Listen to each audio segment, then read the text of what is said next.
the remains of a bike that actually came under the bus itself, and we understand that that's where the spark happened, and that is where the fire actually started.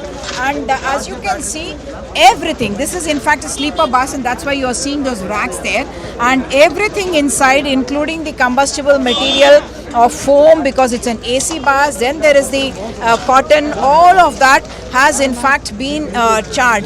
There are teams of the AP Forensic Science Laboratories, the evidence response team, which is now collecting samples, and we do understand that not only cloth samples, but also this is of course the luggage chamber, and therefore you will have all the remains of what people were carrying in terms of the clothes and other belongings of them. But I do understand that there are also certain bone remains that they were trying to retrieve from those areas, because this is of forensic evidence that they need to collect, and that's the reason they have these polythene covers in which the samples are now being collected by the teams that are of course whatever that remained from that very horrific fire. So there were at least 42 people that we know were there in this bus.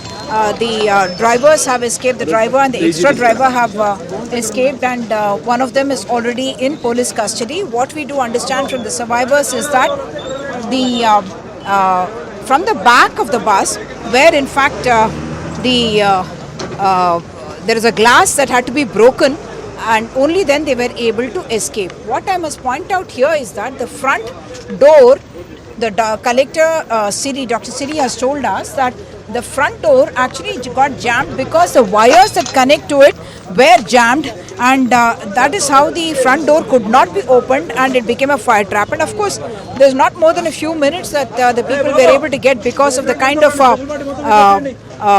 combustible material, inflammable material that was there all over the place, and that is what made the fire spread so fast. What I must point out is also the escape route. The only place from where they escaped is actually the back of the bus, where they broke the glass, and from there some people were able to come out. The name of one, Mr. Ramesh, has been mentioned, that he is the one who broke the glass and was able to make people jump out of this area, because of which at least we have more survivors than could have otherwise happened.